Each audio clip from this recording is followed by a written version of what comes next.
चलिए आज हम लोग सिंपल क्वेश्चन पेपर इंग्लिश का सॉल्व करेंगे जो कि 25-26 के लिए यूपी बोर्ड द्वारा जारी किया गया है। तो ये आपका अन्य सब्जेक्ट की तरह ये भी 70 mm का रहेगा और 3 घंटे 15 मिनट टाइम जैसे सभी में रहता है इसमें भी रहेगा। तो 15 मिनट जो है वो आपको रीडिंग द क्वेश्चन पेपर पढ़ने के लिए दिया जाता है। और जो निर्देश है यहाँ पढ़ लीजिएगा। सामान्यतः जो निर्देश है कि 20 नंबर आपका जो रहेगा वो मार्कशीट वाला रहेगा, तो मार्कशीट पे करना है बहुविकल्पी प्रश्न। और सेक्शन क्या कहते हैं कि part A read the question wise instruction, मतलब कि जैसा इंस्ट्रक्शन दिया गया है कि हम लोग पहले निर्देश को पढ़ेंगे, निर्देश पढ़ने के बाद उसी के अनुसार सॉल्व करेंगे। तो यहाँ पे आइए, कह रहा है पार्ट ए में कह रहा है कि read the following passage carefully and choose the correct option to answer the question that follow. मतलब ये जो पैसेज दिया गया है इस पैसेज को पढ़कर हमको नीचे दिए गए प्रश्नों के उत्तर देना है। नीचे कुछ प्रश्न दिए गए और ये पैसेज दिया गया है। तो पहले पैसेज को देखिए। पैसेज क्या कह रहा है? पैसेज आपका कह रहा है कि almost all creatures care for their young ones. मतलब लगभग, ऑलमोस्ट मीन्स लगभग, ऑल क्रीचर्स जितने भी जानवर होते हैं या सभी जीव, हम जीव बोल सकते हैं, क्रीचर्स मतलब जीव, तो सभी जीव केयर मतलब देखभाल करते हैं फॉर देयर यंग वंस, अपने यंग वंस मीन बच्चों की। तो लगभग सभी जीव जो होते हैं वो अपने बच्चों की देखभाल करते हैं। पैसेज ध्यान से समझिएगा क्योंकि इसी पैसेज से हमको नीचे प्रश्नों के उत्तर देने हैं। तो इसका मतलब वो ऑलमोस्ट मीन्स लगभग, ऑल क्रीचर सभी जीव, care for their young ones माने अपने बच्चों की, देयर माने अपने, यंग वंस माने मतलब जो छोटे बच्चे होते हैं तो उनके लिए बोला गया। तो लगभग सभी जीव जो है अपने बच्चों की देखभाल करते हैं। मेनी एनिमल्स, हाँ क्योंकि हम क्वेश्चन पेपर कर रहे हैं ना हम लोग, तो थोड़ा फास्ट करेंगे, ठीक। क्लास में अगर होता तो उसको आराम से करते। तो मेनी एनिमल्स मतलब कई जानवर, एनिमल्स में से जानवर, कई जानवर, प्ले माने खेलते हैं, विथ मतलब साथ, देयर बेबीज, देयर माने अपने, बेबीज माने बच्चों के साथ। तो मेनी एनिमल्स मतलब कई जानवर अपने बच्चों के साथ क्या करते हैं? खेलते हैं। एंड माने और, सो माने दिखाते हैं, their love by touching and hugging them, अपन खेलते हैं और क्या करते हैं कि देयर लव मतलब अपना प्रेम जो है, प्यार, बच्चों के प्रति जो प्यार है उसको दिखाते हैं किसके द्वारा? बाय टचिंग मतलब छू कर, और एंड हगिंग और गले लगाकर, दे माने उन्हें, उन्हें मतलब किसे? बच्चों को। तो इसका यहाँ से समझिए फिर से कि many animals play with their babies, कई जानवर बच्चों के साथ खेलते हैं। एंड माने और, so there love by touching and hugging them, और क्या करते हैं कि उन्हें छू कर और गले लगाकर अपना प्यार जताते हैं। Most animals clean, feed and protect their babies. Most माने अधिकांश, मतलब अधिकांश जो एनिमल मतलब जानवर होते हैं, अधिकांश जानवर क्लीन साफ करते हैं, फीड माने खिलाते हैं, एंड प्रोटेक्ट, प्रोटेक्ट माने रक्षा करते हैं, देयर बेबीज अपने बच्चों के। तो कह रहा है कि अधिकांश जानवर अपने बच्चों को साफ करते हैं, क्लीन साफ करते हैं, खिलाते हैं, और प्रोटेक्ट देयर, देयर माने उनकी, प्रोटेक्ट माने रक्षा करते हैं और उनकी रक्षा करते हैं। आगे कह रहा है बर्ड्स आल्सो टीच, मतलब जो पक्षी होते हैं, आल्सो मतलब भी, तो पक्षी भी, टीच मतलब सिखाते हैं, देयर फ्लेजलिंग, तो यहाँ फ्लेजलिंग का मतलब होता है बेबी बर्ड्स मतलब छोटा बच्चा, ठीक, छोटा बच्चा किसका? चिड़िया का। तो कह रहा है कि बर्ड्स जो होते हैं also teach their fledgling how to how to go about in the world as adults. Adults का मतलब होता है बड़े होकर, ठीक है? जब कोई बड़ा हो जाता है तो बड़े होकर मतलब बड़े। तो पक्षी भी अपने बच्चों को सिखाते हैं कि बड़े होकर दुनिया में कैसे रहना है, ठीक है। How to go about in the world, world माने संसार या दुनिया। तो पक्षी भी अपने बच्चों को सिखाते हैं कि बड़े होकर दुनिया में कैसे रहना है।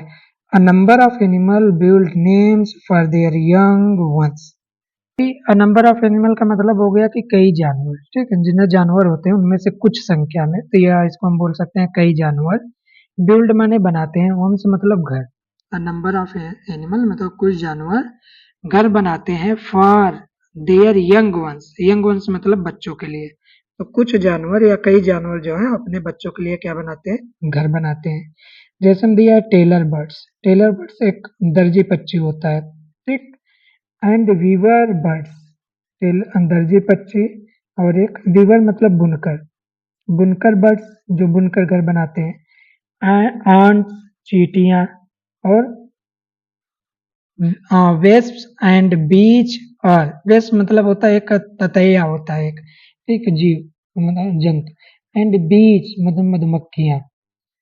और among nature's master designers engineer and architect, कह रहा है कि ये सब जो है, ये दर्जी पक्षी हो गया, और क्या कहते हैं कि बुनकर पक्षी हो गया, चींटियां हो गई, ततैया हो गई, मधुमक्खियां हो गई, ये सब आर मतलब है एमंग नेचर मास्टर मतलब प्रकृति के नेचर मास्टर डिजाइनर, कुशल डिजाइनर हैं इसके प्रकृति के, ये लोग अपना घर जो बनाते हैं। इंजीनियर्स एंड आर्किटेक्ट, इंजीनियर और वास्तुकार हैं। तो ये आपका पैराग्राफ था पूरा, ठीक।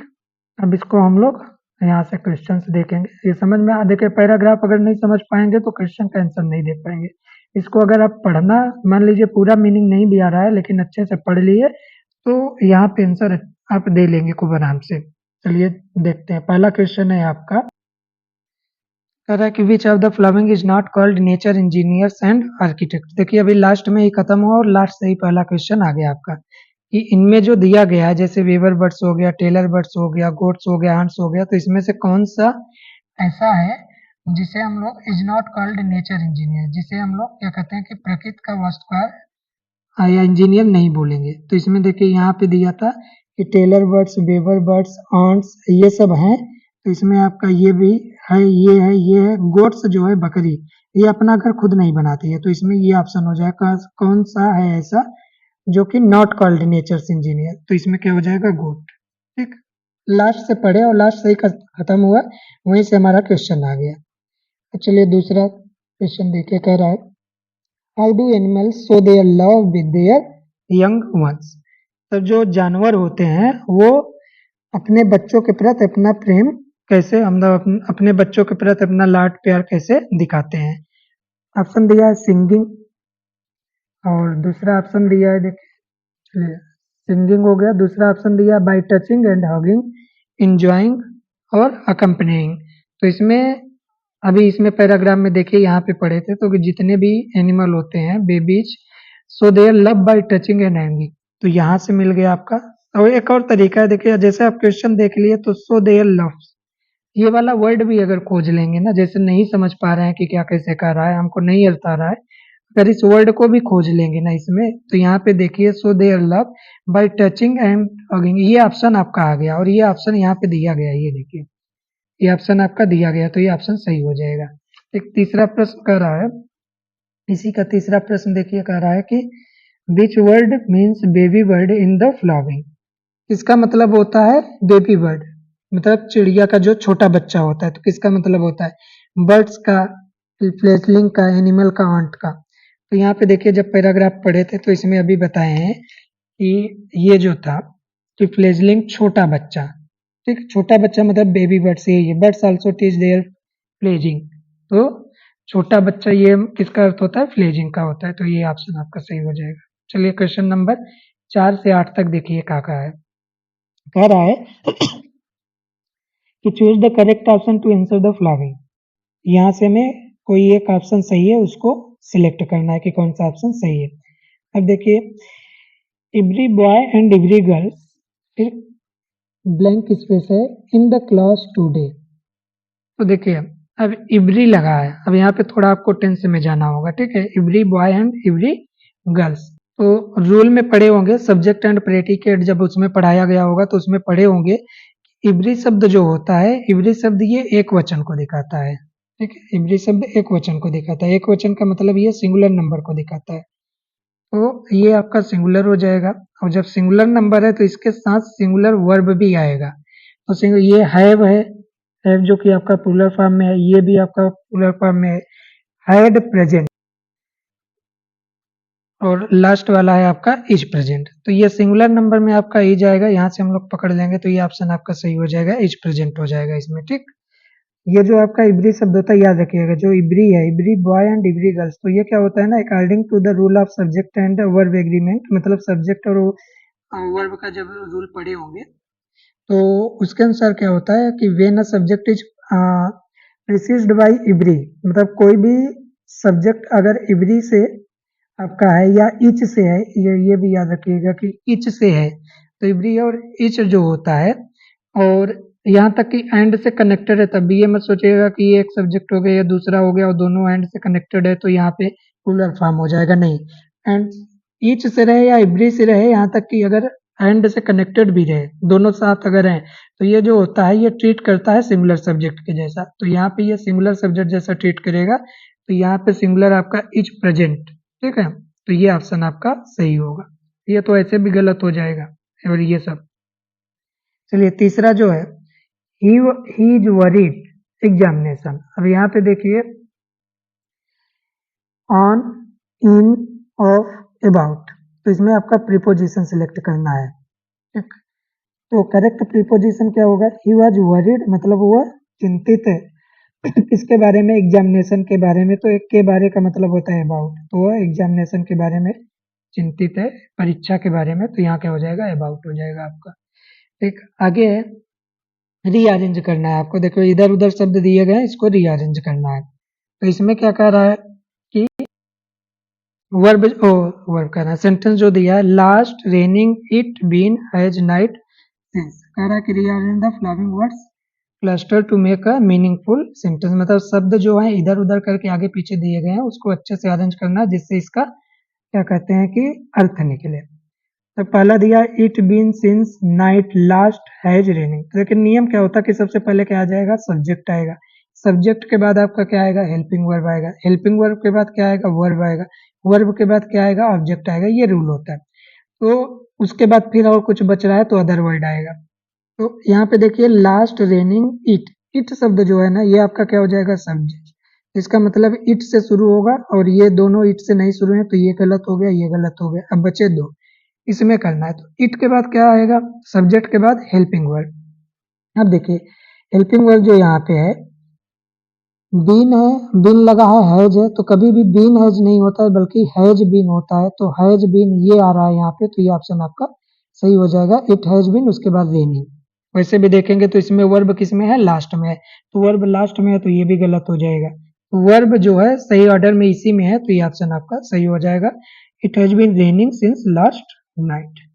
ठीक, अगला देखिए, which of the following word is misspelled, कह रहा है कि इनमें से कौन सा ऐसा वर्ड है, शब्द है जो जिसकी स्पेलिंग क्या है, गलत है। तो इसको देखिए, कह रहा है कि एक्सेप्टेंस, एक्सेप्ट, एक्सेप्टेबल और एक्सेप्टेड, अब आपको क्या करना है, कौन सा गलत है। तो इसको देखो, एक्सेप्टेंस जो है ये वर्ड आपका सही है, एक्सेप्ट भी होता है, एक्सेप्टेबल नहीं होता है, एक्सेप्टेबल होता है, ठीक,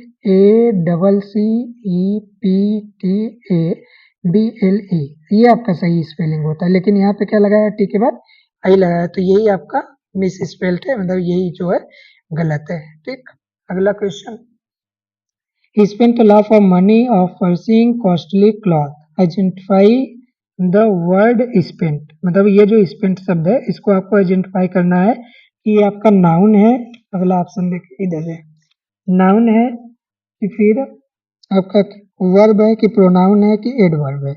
स्पेंट का मतलब होता है ना खर्च करना, और खर्च करना शब्द जो है, स्पेंट शब्द जो है, इससे किसी कार्य के करने या होने का अर्थ पाया जाता है, मतलब बोध कराता है, तो आपका क्या हो जाएगा, वर्ब हो जाएगा। ठीक, स्पेंट मतलब क्रिया है, आपका एक्शन वर्ड है। चलिए फिर आगे आपका पैसेज, ये जो पैसेज है कह रहा है, देखिए जैसे आप पहला क्वेश्चन किए थे उसी तरीके से इसमें भी पैसेज पढ़ के आंसर देना, जैसे ये वाला आप किए थे, ठीक है। तो अब मीनिंग अगर आ रहा है तब तो अच्छी बात है, नहीं आ रहा है तो कैसे करना है वो भी हम बताए, उसमें बताए थे, अभी इसमें भी देख लीजिएगा। कह रहा है कि the river Kaveri obtains it's water from the hills and forest of Coorg. तो रिवर, रिवर माने नदी, कावेरी एक नदी का नाम है। तो जो कावेरी नदी है वो क्या कर रहा है कि कावेरी नदी को कुर्ग की पहाड़ियों, ऑब्टेन इट्स वाटर मतलब उसका जो पानी चलता है तो कहाँ से चलता है, कुर्ग की पहाड़ियों और जंगलों से पानी मिलता है कावेरी नदी को। ठीक, option is water from the hills and forest of Coorg. आगे है कि mahseer a large fresh water fish, ये एक मछली का नाम है। ठीक, महासीर एक a large fresh water fish, एक बड़ी पानी की मछली जो है महासीर, एक बड़ी मछली, लार्ज फ्रेश वाटर फिश जो है। Abound in these waters kingfishers dive for their catch while squalling, and langurs drop partially eaten fruit for the mischief of enjoying the splash and the ripple effect in the clear water। अब यहाँ कह रहा है कि महासीर जो मछली है, fresh water fish, एबाउंड पाई जाती है इन दीज वाटर्स, इन जल क्षेत्रों में बहुत बड़ी मतलब कि ज्यादा संख्या में, या कह सकते हैं कि बहुतायत संख्या में पाई जाती है। ठीक, Kingfisher, Kingfisher dive for their catch, Kingfisher जो है वो अपने शिकार के लिए क्या करते हैं, डाइव करते हैं, गोता लगाते हैं, और गोता लगाते हैं। और कह रहा है वाइल, जबकि स्क्वायरल्स में गिलहरी एंड लंगूर, जो गिलहरी और लंगूर होते हैं, गिलहरी और लंगूर drop partially eaten fruit for the mischief of enjoying the splash and the ripple effect in the clear water. मतलब जो लंगूर और किंगफिश, सॉरी, जो गिलहरी और लंगूर होते हैं वो पानी में छींटे और लहरों का आनंद लेने के लिए, खेलने के लिए या एंजॉय करने के लिए आधे खाए हुए फल क्या करते हैं कि उसमें गिरा देते हैं, इन द क्लियर वाटर, उसमें पानी में क्या करते हैं, गिरा देते हैं। एलिफेंट्स मतलब जो हाथी होती है, enjoy being baths their scrubbed in the river by their mahout, जो हाथी होते हैं वो अपने महावतों द्वारा क्या करते हैं, नदी में नहलाने और रगड़ने का आनंद लेते हैं। स्क्रब्ड माने रगड़ना, in the river by their mahout, उनके जो महावत होते हैं तो उनके द्वारा क्या करते हैं कि नदी में, जैसे हाथी को खड़ा कर दें या किसी जैसे घर पे गाय भैंस होती हैं तो उनको जब नहलाते हैं तो ऐसे घिसते हैं, तो वही चीज कर रहा है कि जो हाथी होते हैं वो नदी में नहलाने और रगड़ने का आनंद लेते हैं। चलिए अब चलिए इस पे भी क्या आ गया, क्वेश्चन आ गया। तो क्या कह रहा है कि which river option is water from the hills and forest of Coorg. तो कौन सी रिवर का नाम आया था, तो यहाँ पे ऑप्शन में आया था, यहाँ पे देखिए कावेरी। तो इसका सही ऑप्शन क्या हो जाएगा आपका, कावेरी रिवर। उसके बाद दूसरा क्वेश्चन कर रहा है कि which of the following is a large fresh water fish. तो कौन सी फिश आई थी यहाँ पे, ये आई थी आपका महासेर। ठीक है, एक लार्ज फ्रेश वाटर फिश है, तो इसमें सही ऑप्शन आपका ये। देखिए पूरा का पूरा वर्ड इसी में पैसेज में मिल रहा है आपका। Choose the correct option to the answer the following question. देखिए अब आ गया आपका कि 11, इसमें 2 क्वेश्चन थे आपके, ठीक है। अब 11 से 13 तक जो है ये आपका बुक का आ गया। ये choose the correct option to the answer of the following question. Lencho's house was situated. तब जो चैप्टर में आप लोग पढ़े होंगे तो उसमें जो लेंचो वाला पार्ट है तो इसमें ये कह रहा है कि लेंचो का जो घर था, घर कहाँ स्थित, कहाँ स्थित था, ठीक है। तो लेंचो का घर कहाँ स्थित था, तो वैली में एक लो हिल पर था ना। In the middle of field, नहीं मिडिल ऑफ फील्ड में तो था नहीं। In the corner of garden, garden के कोने पे भी नहीं था। On the top of a low hill in a valley, हाँ तो on the top of a low hill in a valley, तो ये आपका सही ऑप्शन हो जाएगा। ठीक, on the top of high heel. कहा कि Nelson Mandela had to spend year in prison, कितने साल बिताए थे, तो नेल्सन मंडेला वाले चैप्टर में पढ़े थे कितने साल बिताए थे, 20 ईयर्स। ठीक, 30, 29, 33, 20, तो ये सही ऑप्शन आपका क्या होगा, 20 ईयर। अगला है कि the baker's musical instrument is specially made of, किसकी बनी होती है? ठीक, बेकर्स म्यूजिकल इंस्ट्रूमेंट जो होता है किसकी बनी होती है? प्लास्टिक की होती है, ये अगला ऑप्शन यहाँ देखिए, आयरन की होती है, या फिर बम्बू स्टफ होती है, या स्टील होती है? तो ये जो होती है आपकी किसकी बनी होती है? बम्बू स्टफ की बनी होती है। ठीक, अगला क्वेश्चन, अब 14 से 15 तक देखिए जो क्वेश्चन है कर रहा है, read the given text and choose the correct option to the answer of the following question. I am an orphan roaming the street. I pattern soft dust with my first bare feet. The silence is golden. The freedom is sweet.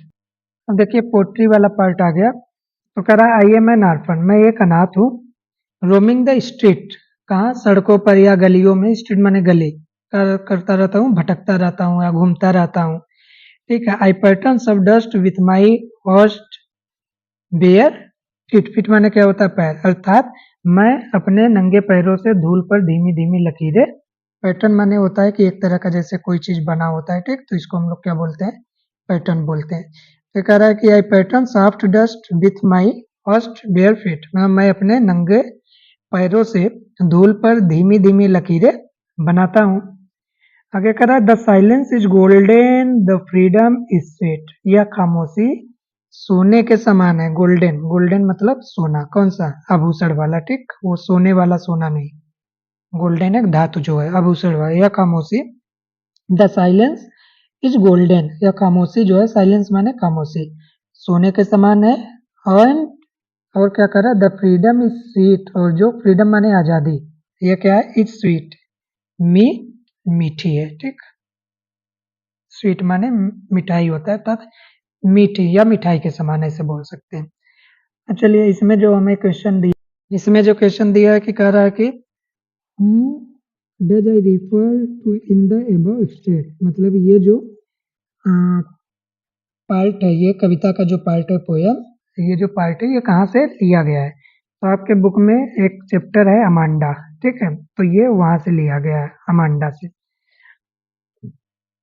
आगे, which word is opposite of restriction in the state? तो orphan होगा कि pattern होगा कि freedom होगा कि हस्ड होगा? तो रिस्ट्रिक्शन का जो अपोजिट होगा वो क्या होगा आपका? फ्रीडम, फ्रीडम होगा, ठीक। चलिए आगे चलते हैं इसमें। रिस्ट्रिक्शन का मतलब होता है बंधन, ठीक, बंधन, और फ्रीडम का मतलब होता है स्वतंत्र या आजादी, मतलब बंधन मुक्त, स्वतंत्र, ठीक। तो ये जो हो जाएगा आपका, इसका अपोजिट पूछा है तो अपोजिट क्या हो जाएगा? फ्रीडम हो जाएगा। आगे देखिए क्वेश्चन नंबर 16 से 20 तक कह रहा है कि choose the correct option to the answer of following question. Which of the following is are true with reference to the story A Triumph of Surgery? तो यहाँ से आया है जो कि which of the following is are true with the reference to the story A Triumph of Surgery? ठीक है, मतलब कह रहा है कि जो कहानी थी आपकी सर्जरी की विजय के संदर्भ में, तो उसमें से ही यहाँ 4, 1, 2, 3, 4 ऑप्शन दिए गए, इनमें से कौन सा सही है? जैसे पहला है कि मिसेज पंपरी जो थी वाज ए पुअर लेडी, ये पंपरी जो थी एक गरीब महिला थी, पुअर लेडी माने गरीब महिला, क्या ये कथन सकते हैं? या फिर टिकी suffered because of over eating, टिकी को जो था वो अधिक खाने के कारण क्या होता था? सफर्ड मतलब कष्ट होता था उसको, क्यों? क्योंकि वो अधिक खाता था, तो अधिक खाने के कारण उसको कष्ट होता था। टिकी was a very active dog, जो टिकी था वो एक बहुत ही एक्टिव कुत्ता था या सक्रिय कुत्ता था, एक्टिव डॉग, ठीक है। James Herriot was a veterinary surgeon, तो जेम्स एरियट जो थे वो एक क्या थे? पशु चिकित्सक थे। तो इनमें से कौन सा सही है? तो देखिए जब ये वाला चैप्टर आप पढ़े होंगे उसमें जो सही ऑप्शन, अच्छा यहाँ पे अब देखिए यहाँ से छाटना है आपको कि ओनली, तो केवल ये सही है कि 2 और 4 ये दोनों सही हैं, या फिर 1, 2 और 4 सही है कि ऑल ऑफ द एबव? देखिए पहला इसमें कह रहा है टिकी suffered because of over eating, हाँ, तो ये कथन आपका सत्य है, क्योंकि जो टिकी जो कुत्ता था वो suffered because of over eating, ज़्यादा खाने से क्या वो ओवर ईटिंग से क्या हुआ था, बीमार हुआ था। आगे है कि James Elliot was a veterinary surgeon, जो एलियट थे ये क्या थे, एक पशु चिकित्सक थे। तो ये भी आपका सही है। तो इसमें देखेंगे 2 और 4, तो ये 2 और ये 4, ऑप्शन बी आपका करेक्ट ऑप्शन होगा। ठीक, कह रहा है what did Hari Singh actually want from Anil, जो हरी सिंह थे वो अनिल से क्या चाहते थे। तो स्टोरी में हरी सिंह जो थे वो अनिल से क्या चाहते थे, पैसा चाहते थे, ठीक है, धन चाहते थे। तो ये आपका मनी हो जाएगा। उसके बाद क्वेश्चन नंबर 18 देखिए, what does Horace Denby like to collect, क्या कलेक्ट करते थे, जेवल्स, बुक्स, कीज, पेंटिंग, तो क्या बुक्स हो जाएगा। ठीक, बुक्स। आगे है कि what was the age of Bholi when Mangala was married, कितने साल की थी कौन, भोली। तो कहानी में पढ़े होंगे, तो इसमें कितने साल की थी, 7 years old। ठीक, आगे है कि I want to know what you have been doing to my chair upstairs who said the statement. तो ये वाला जो स्टेटमेंट है आपका ये पूरा, इसको किसने कहा, who said the statement in the story footprints without feet. तो किसने कहा था ये तो उसमें जब बंद कमरे में गए थे तो यहाँ से कहा कि आई वांट टू नो, मैं जानना चाहती हूँ, what you have been doing to my chair upstairs, कि तुम क्या कहते हैं कि मेरी कुर्सी के साथ क्या कर रहे हो, क्या कर रहे हो। आगे है कि हु सेड दिस स्टेटमेंट, ये स्टेटमेंट किसने कहा, इन द स्टोरी, कहानी में, कहानी का नाम क्या था, फुटप्रिंट्स विदाउट फीट। तो किसने कहा था, मिसेज हॉल ने। ठीक, आगे फिर आपका पार्ट बी आ गया। अब रीडिंग कंप्रिहेंशन आया, देखते हैं।